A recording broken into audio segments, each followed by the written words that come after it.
La sortie aujourd'hui du film « Si Beale Street pouvait parler » de Barry Jenkins, oscarisé en 2017 pour le magnifique Moonlight. L'histoire est adaptée d'un roman de James Baldwin, défenseur de la cause noire. Beale Street est le nom de la rue de la Nouvelle-Orléans où le jazz est né. Mais les protagonistes du film vivent à Harlem. On y découvre l'actrice Regina King, Golden Globe pour le meilleur second rôle. Rencontre avec l'un des représentants d'une nouvelle génération de réalisateurs noirs par Alexandra Rouault. Oscarisé en 2017 pour le sublime Moonlight, où il racontait l'histoire d'amour entre deux hommes afro-américains, le réalisateur Barry Jenkins revient avec une autre grande histoire d'amour malmenée une nouvelle fois par l'injustice raciale. Dans Si Beale Street pouvait parler, Tish va tout faire pour sortir de prison celui qu'elle aime, Fonny, condamné à tort dans l'Amérique des années 70. And who's gonna be responsible for this baby? The father and the mother. I wanna hold you in my arms. I gotta hold our baby in my arms. We'll find a way. Barry Jenkins adapte le roman de James Baldwin, un auteur et poète majeur de la cause noire américaine. Sa voix a énormément compté. C'est aussi quelqu'un qui a créé des personnages noirs, des homosexuels noirs, des caractères complexes, des choses qui étaient jusque-là réservées aux personnages blancs. Quand je l'ai lu pour la première fois, ça a été un grand choc. C'est pour ça que j'ai voulu adapter ce roman. He's about to pay for something he didn't do. These are our children, and we gotta set them free. La plupart des choses qui se passent dans ce livre peuvent avoir lieu encore aujourd'hui. Même si James Baldwin l'a écrit en 1974, 44 ans plus tard, c'est toujours d'actualité. And it's very hard to sit at a typewriter and concentrate on that if you're afraid of the world around you. The years I lived in Paris did one thing for me. They released me from that particular social terror, which was not the paranoia of my own mind, but a real social danger visible in the face of every cop, every boss, everybody.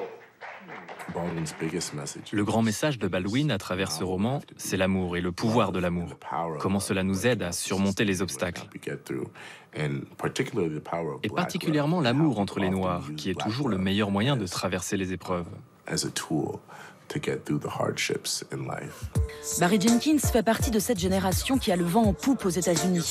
Après ceux qui ont empoigné l'histoire afro-américaine en narrant l'esclavagisme comme 12 Years a Slave ou Birth of a Nation, les genres se diversifient et les films font des cartons au box-office. Dans le registre de l'horreur, on a eu Get Out.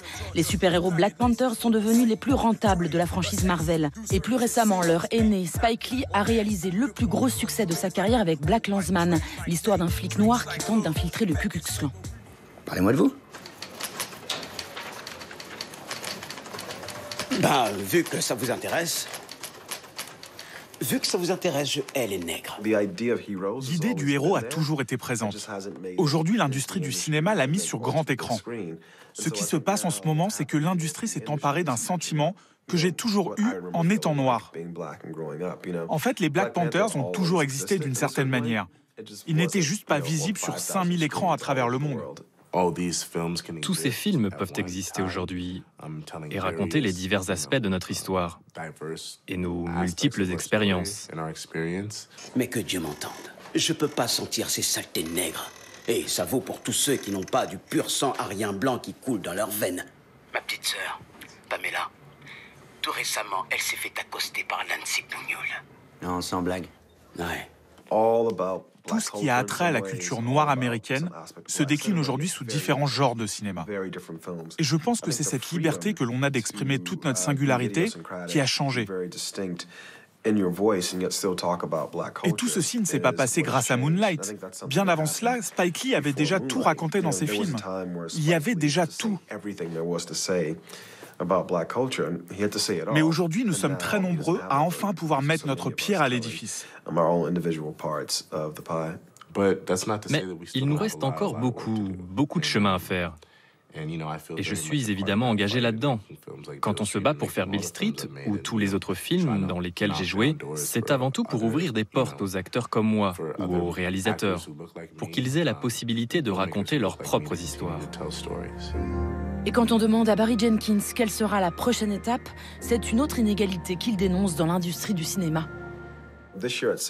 Cette année, au festival de Sundance, 30% des réalisateurs en compétition seront des femmes, alors que seulement 4% des studios hollywoodiens sont dirigés par des femmes. Il ne peut pas y avoir que 4% de femmes capables d'être à la tête de studios. Ce n'est pas possible. Je refuse d'y croire.